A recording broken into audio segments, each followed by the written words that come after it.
Okay, here comes Sherry Graditor. Okay. The Board of Trustees is meeting virtually tonight under exceptions to the Open Meetings Act on the basis of Governor Pritzker's executive orders concerning the COVID emergency, and my determination as village president that it is not practical or prudent to meet in person at this time. Accordingly, this meeting is being conducted virtually with board members participating through the Zoom platform. A village official, me, is present at Village Hall during this meeting is required by the Open Meetings Act. Public comment may be emailed to the village at the web address shown in the agenda. There will be no use of the chat function because it is not captured on the audio for recording of the meeting. So having said that, I will call the meeting to order and ask for a roll call. Trustee Clayton, Here. Trustee Dickon. Here. Trustee Eastman, Here. Trustee Hollander, Here. Trustee Jamerson, Here. President Ford. Present. We have a quorum. Okay, as you know, we have called this special meeting for the purpose of looking over three items that we believed were important to come to the board with more quickly due to, number one, developments in the properties around us and the need for a fiscal impact study to begin. And another has to do with the staffing of the finance department. And we can talk about that a little bit more when we get to it. So the first item of business is the engagement of SB Friedman, development advisors for professional services to provide a study on the village-wide fiscal impact of new development and population growth with an authorization up to $30,000 in fees. Attorney Huvard, would you like to lead us through that? And then we can maybe tie that with the second item, which also has to do with SB Friedman. Sure. SB Friedman, and we've been speaking with Jeff Dickinson, and that was Mayor Ford and Trustee Clayton and I. SB Friedman does these kind of analysis for a lot of different governmental bodies. They're very skilled at doing this, and it's not really a cookie cutter exercise. I mean, the categories of potential costs and potential revenues, those are common. They repeat, across different governmental bodies. But in our case, for example, what would be the specific impact of, say, adding 1,500 residents? How many people would our administrative department need? How many more officers would our police department need? Excuse me, may I interrupt for just one moment? We've had somebody join us on a phone and it's not, there's no video. Can you please identify yourself?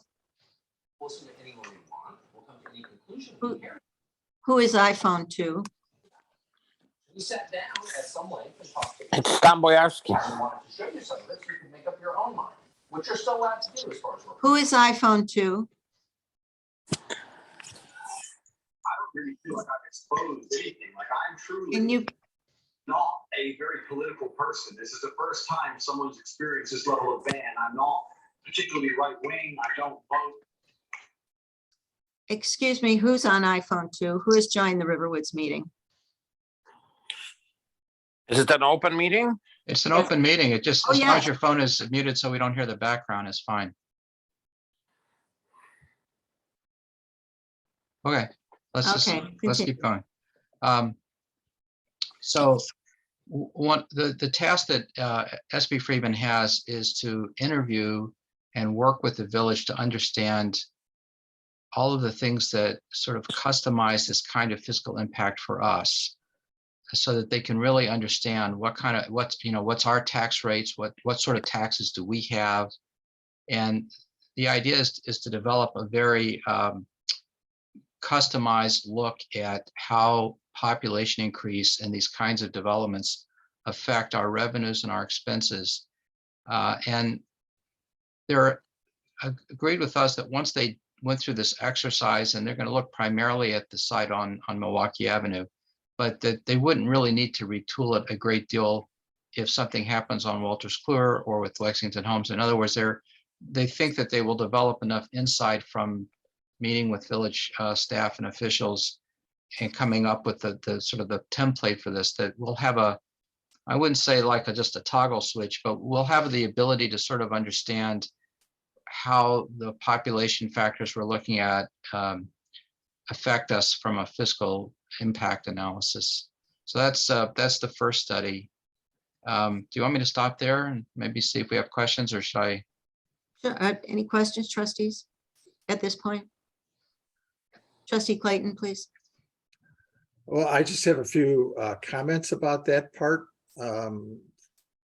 You know, I described it one of our prior meetings, the sort of the spreadsheet that had all the different factors that were involved. And since then, we've had the ability, as Bruce said, to meet with SB Friedman, and we've heard the Plan Commission, listened to Lee Teska, talk to Tom Flanagan, and so on. And at least I'm convinced at this particular point, there's no doubt that we, number one, need a consultant.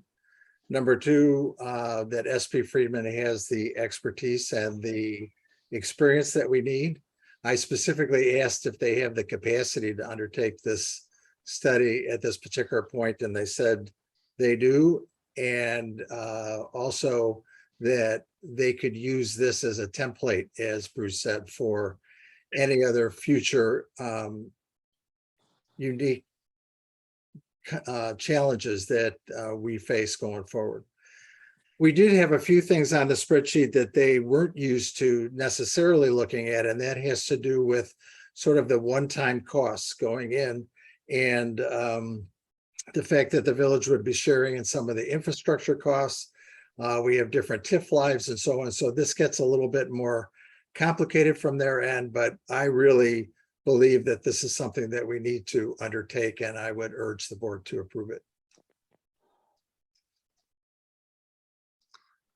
I believe there might have been a question earlier, and just to confirm that these fees would be able to be reimbursed from the TIF. Is that correct? Yes. Okay. Are there any other questions at this point? Would we like to take these issues singly, or we probably need to take them singly, don't we? Yeah. Is there any further discussion? Okay, seeing none, do I have a motion to approve? So moved. Second.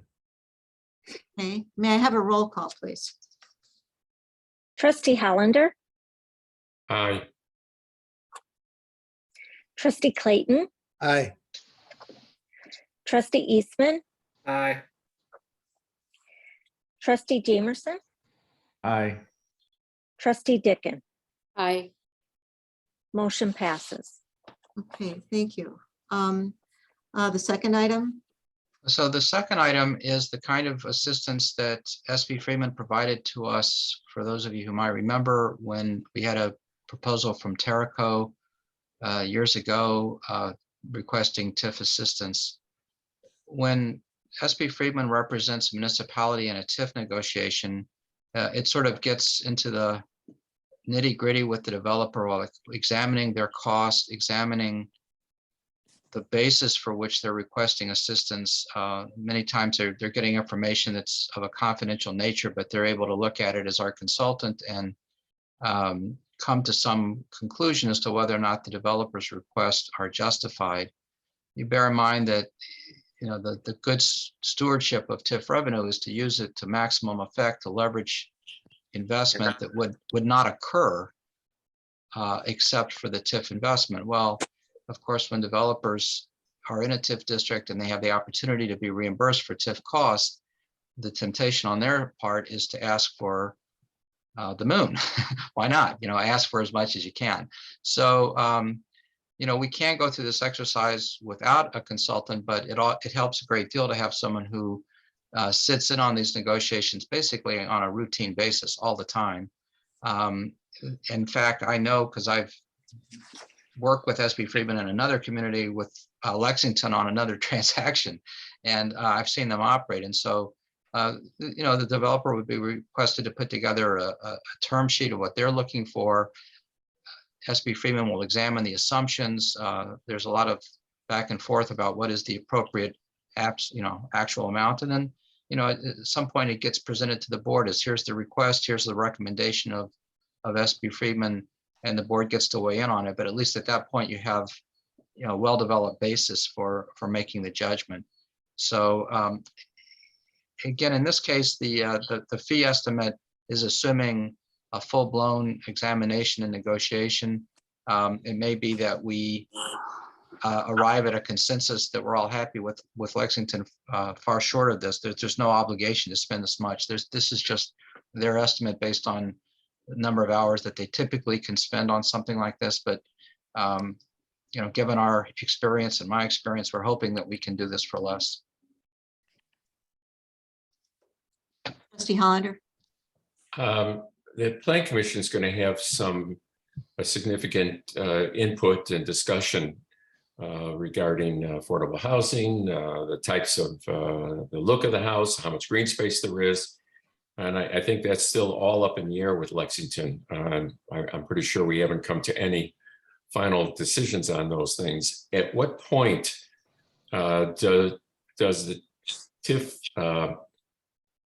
consultation come in? Does it come in after the Plan Commission has made the recommendation, or are they part of the process? Because my understanding is that the TIF, to some extent, is going to be dependent upon what the final development looks like.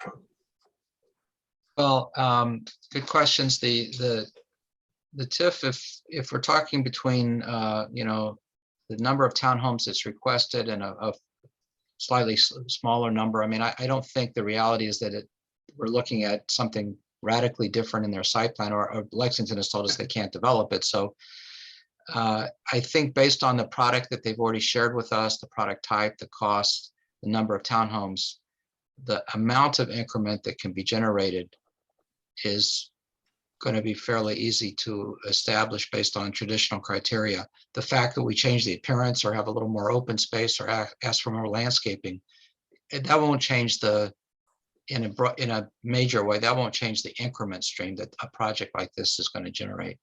So then the question is when to do it. You could make them wait entirely through the Plan Commission, but that will delay them further because this process itself probably takes its own time, a couple of months.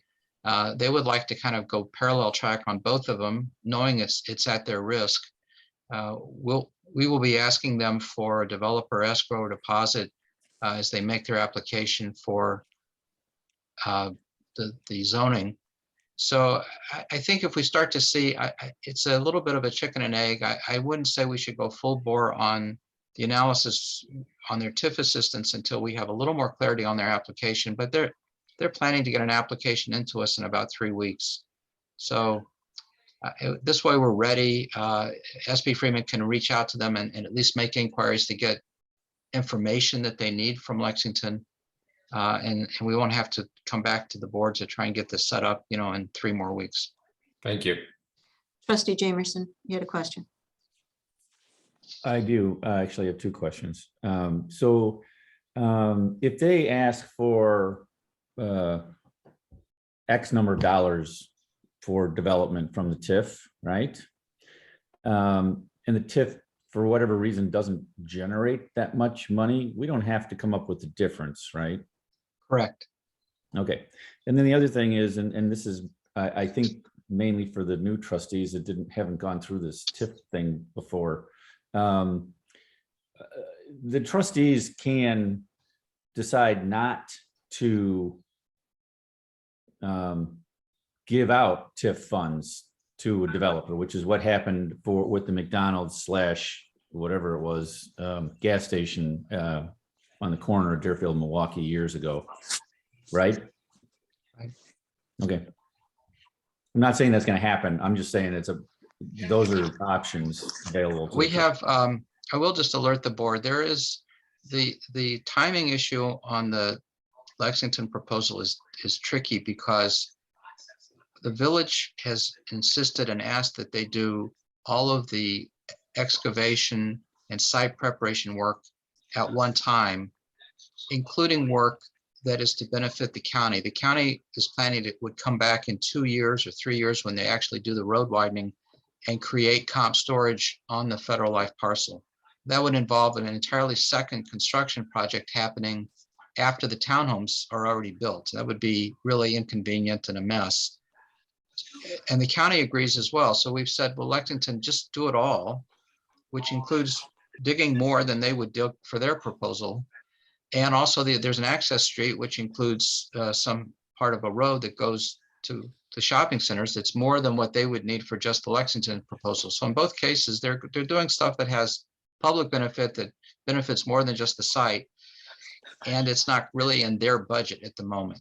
So the village is trying to, in fact, we're going to have a meeting with Lake County to see how we can try and advance getting some money from the county. The county normally would pay for some of this, but not until 2 or 3 years from now. So that's the chicken and egg there. We're trying to get the county to advance money for some county benefit part of the project. They will probably prefer to give that benefit to the village rather than to a developer. So we have sort of a three-party situation we're trying to work out. I'm just giving you a preview because I'm sure some form of this agreement will be coming back to the board.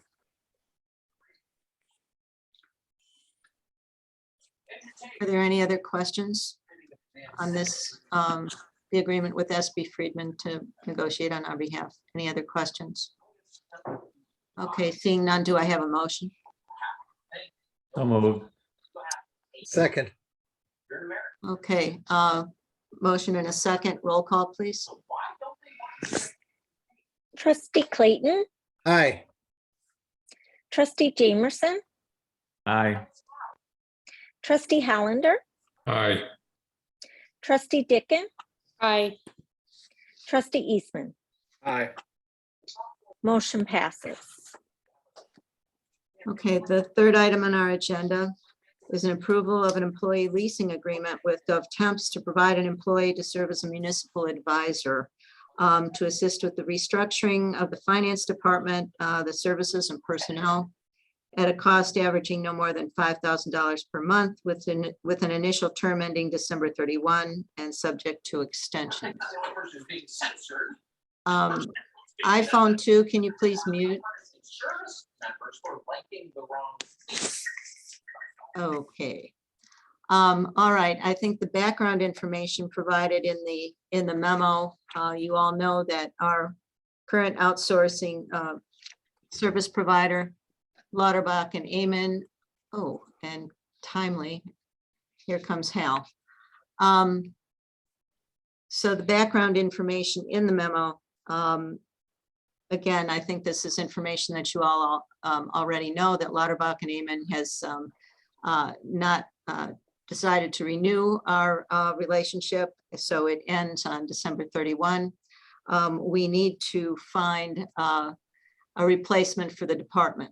And there are a variety of tasks that I think we had not in the past enumerated that the finance department needs to do. And they're kind of separated into two groups, the actual daily accounting and payroll and multiple other kinds of accounting tasks. And then there's the higher level stuff, the consulting on budget, on projections, and so on. After looking at all of this, we were talking about doing an RFP. We've got an RFP drafted up, but there has been discussion on whether or not it would be a good idea to actually have an employee who is with us on a daily basis. Some discussions this week talking about how many days a week we have our Lauterbach and Amen people. We only have somebody in the office actually 2 days a week. We have a person who is working remotely that we have access to. And so all told, sometimes we have the need of having somebody right on point, right there to answer questions. So exploring that idea is something we're continuing to do. I've had more conversations with GovTemps, obviously. And what we came up with was, let's get an advisor in place to help us make these decisions and make them quickly, because their time is of the essence. The transition to the new accounting system is happening now. So I wanted to bring this to you. We may, again, If we choose to continue down the RFP route, I believe that's going to take a little bit more time to do, because it's identifying firms, sending the questionnaire out to the firms, giving them sufficient time to answer, going through the interview process, and then bringing that to the board. Hopefully, we can find a hybrid approach that satisfies both the need for that higher level advisory kind of capacity and the actual task-related activities that occur on a daily basis inside. Maybe that's a hybrid approach with an employee, maybe it's something else. But I personally feel the need to have somebody who has done this work before help us through this. And I just want to be as flexible as possible and try to work through this as timely as possible. So this is a tool that I'd like to have in my toolbox. Are there any questions? Trustee Jamerson. So I just want to make sure I understand. You're asking to hire somebody from GovTemps for not to exceed $5,000 a month, Mhm, the initial term from now through the end of December. correct. But then later in the packet, it says, I'm sorry, I'm trying to find it again. Okay. It says under recommendation, that the Finance Committee and Treasurer may decide on recruiting in-house staff that meets our needs. The window for making those hires is likely the next 60 days. In that instance, we might find that the agreement with GovTemps is not necessary. So I guess my confusion is that this is supposed to start fairly quickly, but then then it says you're making 60 days. You've got maybe 60 days to hire somebody. If that's what the committee decides to do, then you won't need GovTemps, but they've already been working for us for those 60 days. I'm not opposed to this. I'm just not clear on the timing, because it sounds like you would hire this person through GovTemps or lease this person or whatever you want to call it Mhm, immediately. Yeah.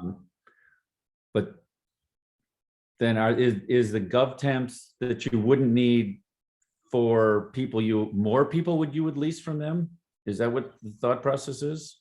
There's a distinct potential to do that. There is a distinct potential to do that. Have a But that's contract not, clear. but that's not what, If, may I try to Yeah, Bruce. shed light on this? I think the idea was that the person, Rich Narstadt from GovTemps, would be able to help us manage the RFP process. He could also continue to help us recruit, but in the meantime, GovTemps, may I disclose this, that they've sent us a couple of resumes. Yeah.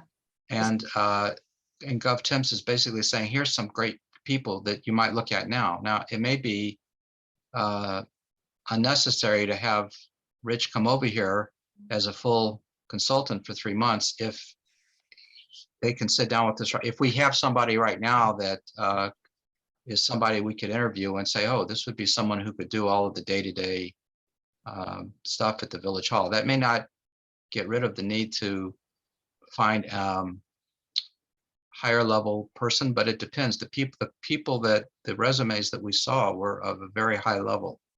So it's a fluid situation. I think the idea is that you want GovTemps here to help us if we find that within a couple of weeks we have nothing going and we need to get the RFP in final form, get it out, have them help us manage the process. But there's just a possibility that we may have stumbled onto something in the last couple of, in the last week, a couple of possibilities. so what's being proposed tonight is basically a consultant, for lack of a better word, right? Yes. To help us get through. So we as the board should expect either a recommendation to hire somebody on staff to do the things that a staff person could do, maybe not necessarily a high-level staff person, or that we would go back to GovTemps and lease other people from them, right? Is that what I'm, Or that we would go back to them and say, let's go out, let's just do the RFP. well, and find another outsource firm? So there's more costs to come is my point, one way or the other. One way or the other. Trustee Clayton, please. As the mayor knows, I'm very much opposed to this. We need to have the finance director and the staff in place pretty much by November 1st, so that we have time to do the overlap that we need to train people and do the handoff between Lauterbach and Amen and the new people, and also to begin with the year-end closing and all of that involved. Every time we talk to LNA, and I've talked with Hal Roseth, we've talked to the Northbrook village, former village manager and former CFO, among others.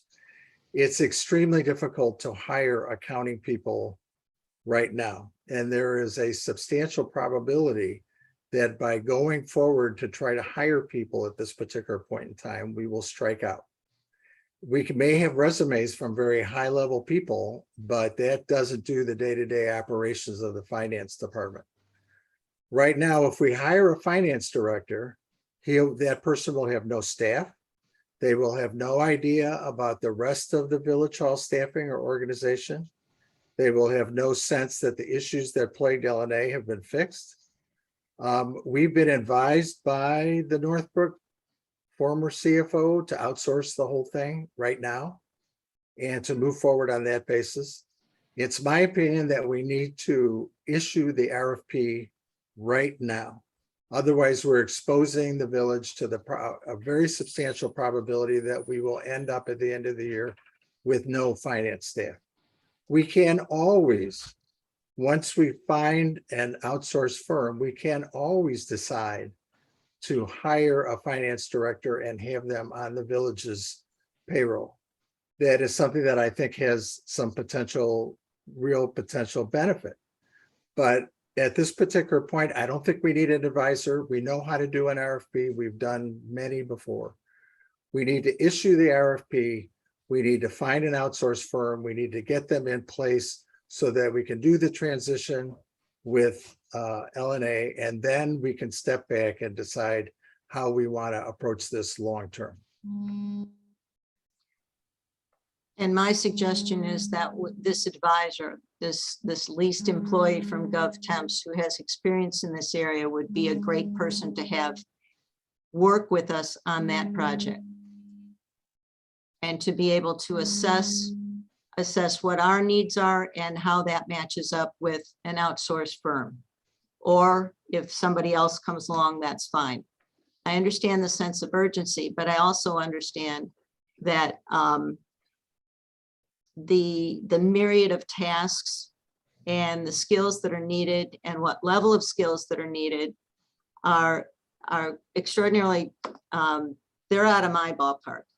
I don't have a good sense of that. I seriously don't.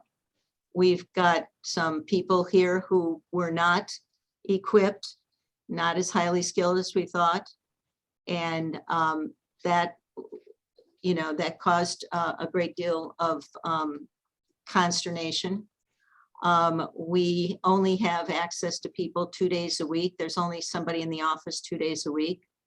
And so I'm not entirely certain all of who does what and when and the access.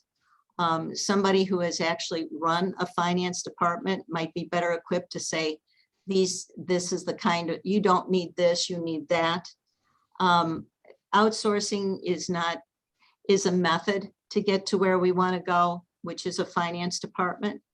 But how to select a good match for us, that's something that I just don't believe I have the skills for.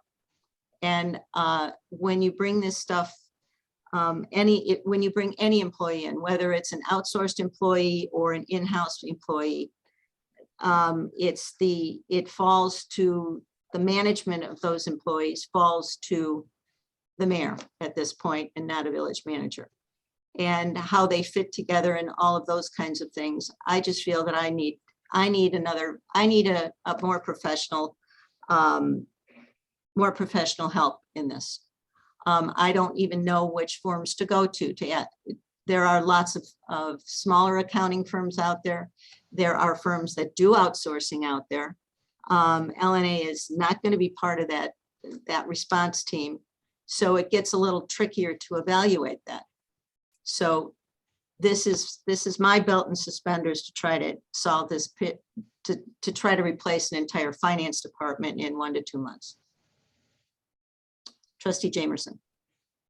Oh, I'm sorry, I'm asking a lot of questions. No, please do. It's this fair discussion, good discussion. I guess so I guess I have a question about the packet. Because the recommendation appears to come from the Finance Committee and the Treasurer. And I'm assuming Trustee, The other Mike. yeah, whatever your name is. Total blank. Mike is on the Finance Committee, right? Yes. Right? Yes.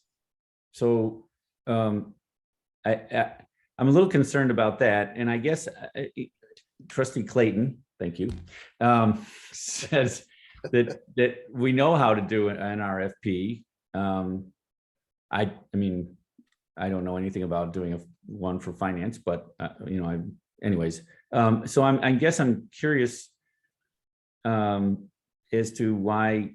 I mean, a couple times you said that there's only people in the office 2 times a week, but that's with LNA, correct? That's correct. And those are, but that's not, I mean, a finance advisor or whatever this municipal advisor, I mean, you wouldn't have questions for that person every day of the week. That's correct. That's correct. So, This is an hourly basis kind of thing. so what do Come we- in, analyze, help us assess, evaluate, that kind of stuff.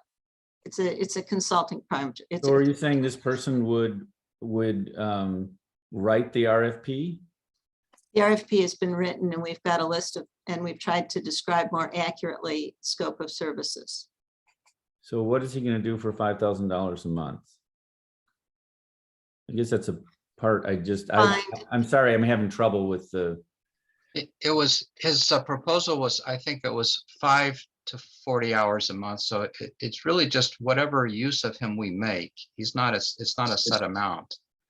And I apologize to Trustee Clayton. At the time I made some suggestions on the memo that went in the packet. I didn't realize that there was dissension on the idea of having a consultant advise us on the RFP. There's nothing in the employee leasing packet that in that proposal, there's nothing in that that suggests that we won't go out with an RFP. But if the mayor says they want time to talk to an advisor and think about going out with an RFP and see what we have in the hopper before we do, we may lose a week or 2, but if that, but I don't view these as mutually exclusive. I think the idea was that we were going to fire on all. We were going to do everything at the same time as necessary. We have a couple of interesting parties to talk to. We don't know what that could result in. Trustee Clayton is right. It may prove fruitless. Maybe not, though. When I met with Hal last week, he had another idea in mind as well. I don't know if Hal's still on here with us. But I didn't really say that. What I said was that we might could get a high level person, but we're going to get a high level person with no staff. Right. And if it takes 2 months to cycle through an RFP and we need to have someone in place by November 1st, we need to issue the RFP now. We don't need to think about it for another 2 or 3 weeks. We've issued an RFP before for finance. Mhm. We got response.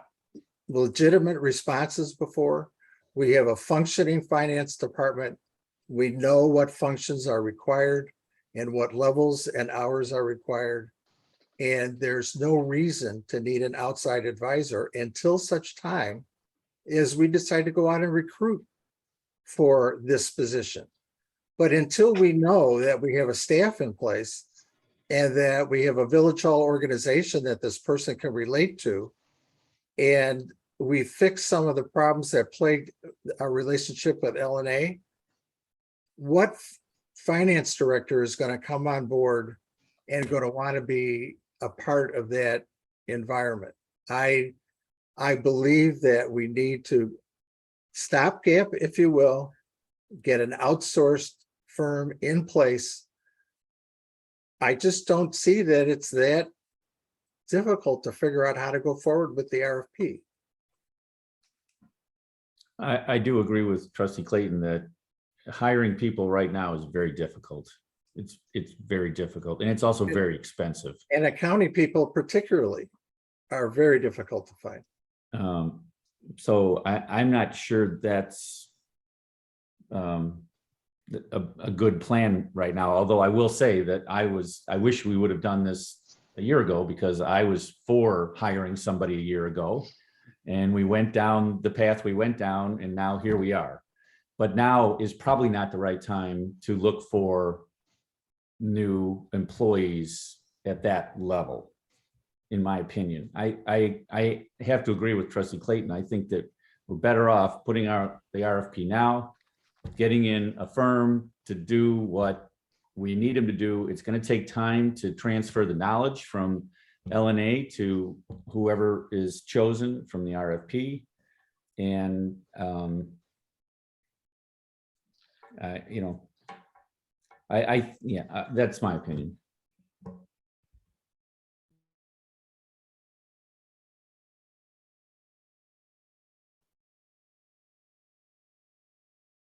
Does anybody else have anything to add? Yeah, Trustee Henry. Hollander. Let me make certain I understand. Mike, if you go out with the RFP, and that would be for outsourcing the finance department until such time as we make decisions on what functions we may want to do inside, whether we hire or not. Is that correct? Basically, yes. Okay, and I've said this before, we're a small village. We have still a lot of the needs that a large village has, but we don't have the ability to staff for everything. And I'd rather spend a little more money and be certain we have an organization who's able to do the finance work that we need to have done in place. And then if we want to make changes, whether we want to hire for in-house for all or part, whether we want to interview folks or get a consultant in to see what makes sense, I would do that after the fact, so that we make certain we have a functioning finance department, or the functioning finance functions in place while we do anything else. And I recognize that may be costing us a little more, but I just think that we're taking a risk by doing it the other way. And I feel for our mayor, who's got a problem on her hands, and she doesn't have the experience and knowledge of dealing with it on her own, and is going to be dependent upon some third party to handle it. A consultant is only going to be a temporary stopgap until they make a decision as where we go forward. I'd rather go forward with the RFP and get this thing in place. And then if we want a consultant to take a look at things afterwards, I'd be much more supportive of that.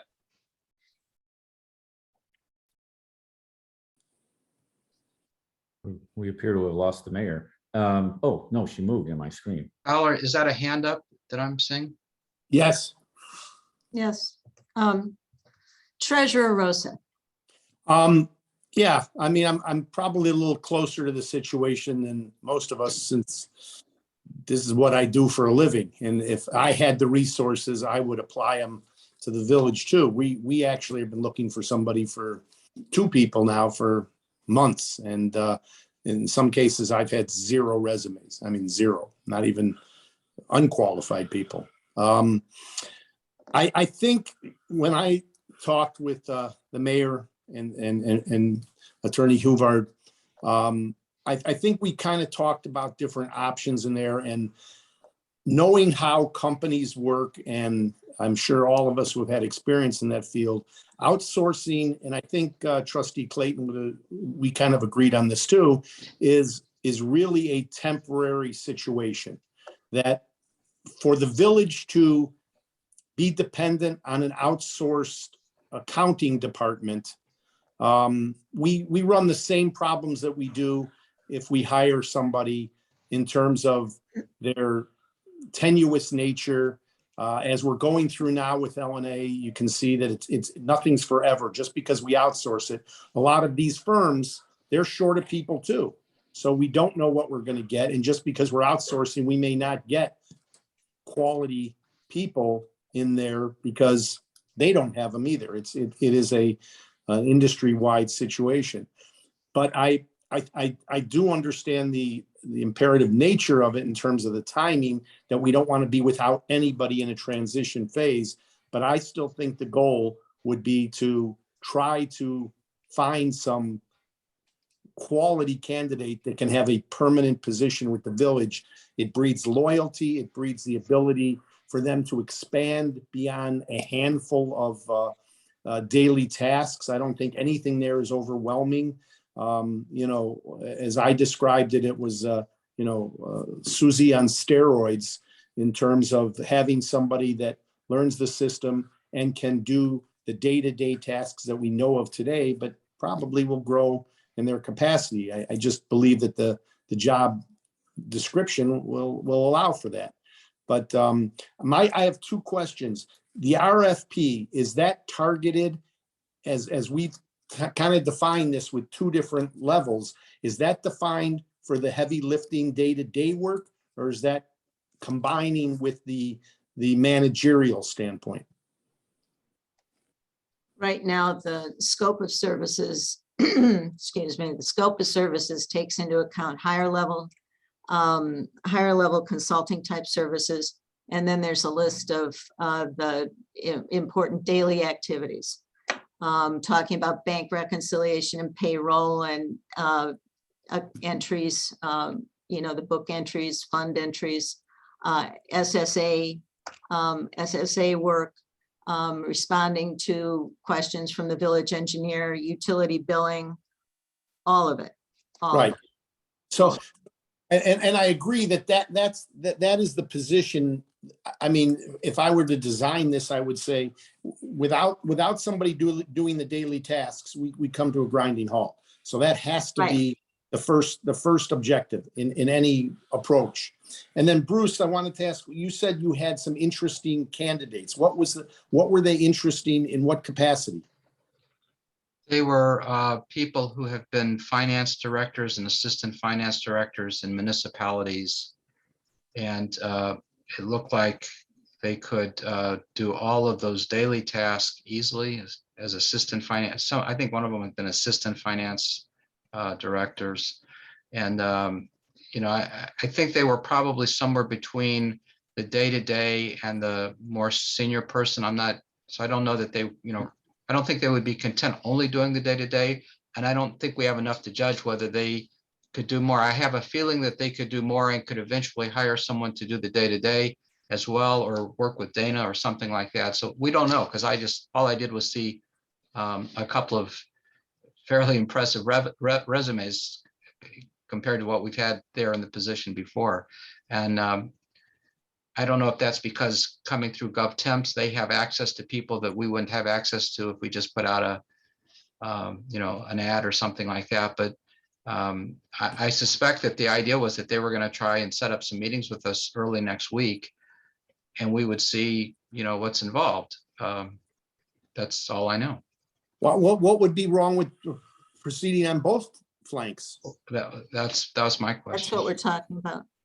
Yeah, I believe you go for the best person to fill that role. And if that best person comes through an individual resume from GovTemps or any place else, we're taking a gamble on a lot of things, because if the goal is to eventually have somebody in-house, we're going to have to transition from any outsourced agency eventually too, whether that's 4 months, 6 months, or a year, I don't know. But just like Trustee Jamerson said, hiring somebody a while back, that doesn't mean we wouldn't have been in that position, but hopefully you give somebody a home and a salary and responsibility, and we get the right person and it works.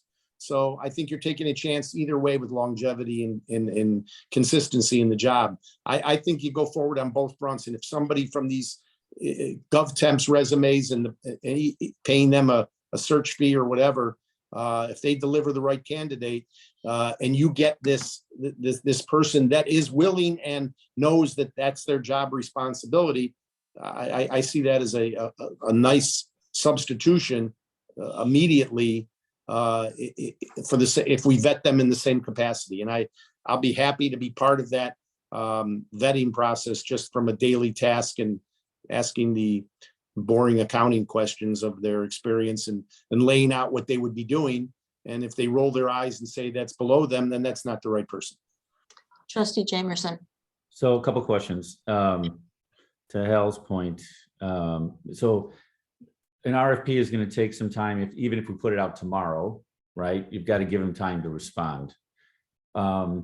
So are the resumes that we got from GovTemps dependent upon us signing this agreement with them? So to Hal's point, why can't we, if we put the RFP out tomorrow or Monday or whatever it takes to do that piece of it, in the 2 or 3 weeks that you're going to give people to respond to it, why don't we look at these resumes that we have in hand? And I mean, we don't, just because we put an RFP out doesn't mean we have to accept anything Right. that comes from that. Well, that's why the packet suggested we might not execute the agreement with GovTemps, because we may just pursue these resumes. That was it. So we have all kinds of things up in the air. So I'd rather see us not approve going with this temporary situation with GovTemps until it's going to take us 3 weeks or 2 weeks at least to get this RFP out and get responses back. Then during those 2 or 3 weeks, we can interview whoever wants to interview these resumes we have. And if they work, then we can maybe tweak the RFP or we change it. I mean, I don't see a harm in doing that. But I would also say that in the RFP, and I don't know, I haven't seen it, so I don't know what it says, but I think we should have an out that if we do, it's sooner or later, we're going to have to do a search for people if that's what we decide we want to do. And we don't want to be handcuffed to them for a year. If we find a candidate in 4 months or 6 months that's perfect, we don't want to end up having to live with a contract that is so long. There should be an out clause that says we can give them 60 days notice or whatever it is in that RFP. And maybe it's already in there. I don't know.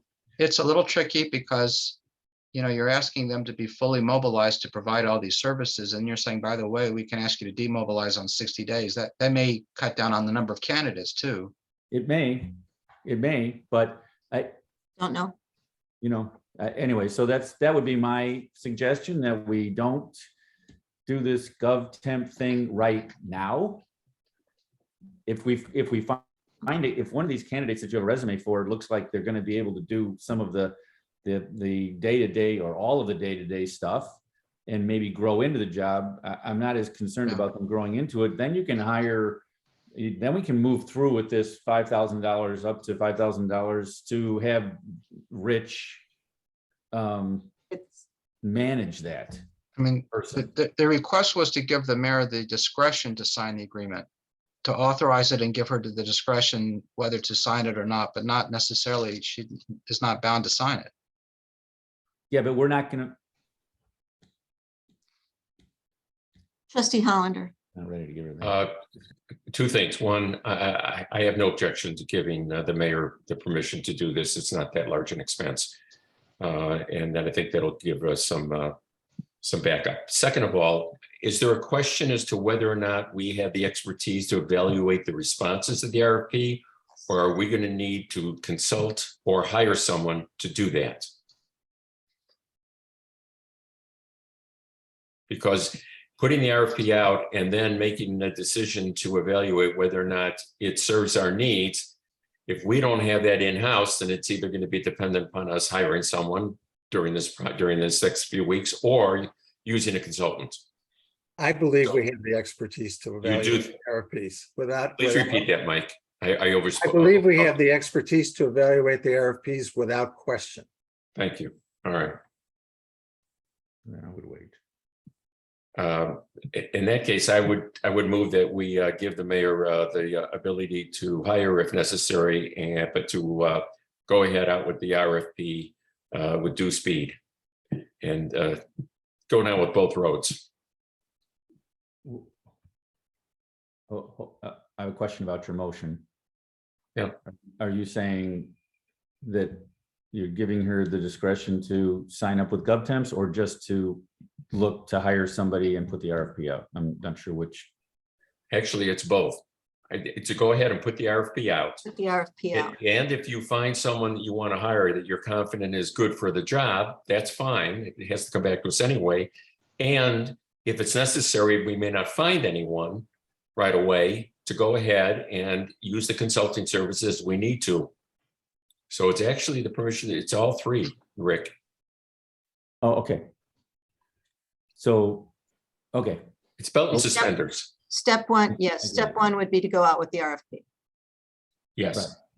okay. And then Yeah. use a consultant if necessary, if you can't find the right folks to hire. Okay, Is there a second? sure. I'll second that just to get to the voting part. Okay, does anyone need the motion restated? Is there any further discussion on the motion? Trustee Clayton, You're muted, you're Mike. muted. Thank you. I haven't done that in a long time. Who's this person going to report to? Short-term and long-term? Is there going to be a village administrator? Is this person going to report to the village administrator? Are we prepared to go out and hire someone with no staff in place? Even if we like the resume? I think at this particular point, there are too many questions to about the environment that this person is going to work in and how the department is going to operate until such time as we have a functioning department and we have a village hall organization that where we know where this position fits. I thought the hire has to come back to the board. Yeah. This isn't an authorization to hire someone. I agree with you, Mike. I'm asking in the interview process, when I'm interviewing a candidate, the candidate is going to ask me, who do I report to? Good question. Report to the mayor. Until such time as you don't know.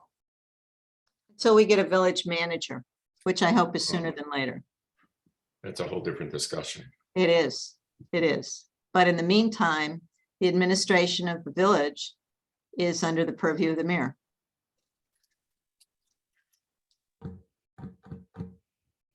Unless somebody sees the structure of our village differently. That's the way I understand it. My understanding, Mike, is that this situation that you're describing, which is a valid one, would only come up if the RFP results don't pan out. No, we're going to use resources of some kind to interview two people who've sent in resumes, Right. assuming I haven't seen the resumes, so I can't comment on them one way or another, which is another subject. But at this particular point, we go to interview these people, they're going to ask questions. I'm And going to then- withdraw. I'm going to withdraw the whole idea. I'm taking it off the table. And I think that I would like you to take your motion off the table, please. And we're going to go out for an RFP. and we're going to play that out. So you don't want to have that as your I'm option? pulling it off the table. There are too many questions right now. There are too many questions. Too many questions right now. I'll withdraw motion. Okay, thank you. Okay. All right, we'll Remove- start, we'll get the RFP out as soon as possible and work down that path. Okay, I believe that's all the business we had this evening. Is there any other discussion? Yes, Attorney Hoover. We should just ask if there's anyone in the public that has any comments. It is a public meeting. True, sorry. Public comment, please. Did you see any emails, Deputy I Clerk? did not. I did not receive any. Okay. All right. Seeing none, may I have a motion for adjournment, please? So moved. Second, please. Second. Roll call, please. Trustee Eastman, Aye. trustee Dickon, Aye. trustee Jamerson, Aye. trustee Hollander, All right. trustee Clayton. Aye. Okay. Thank you all for attending a special meeting, and I'm glad we're going forward with SB Friedman. Here, Good night. everyone. Good night. Aye.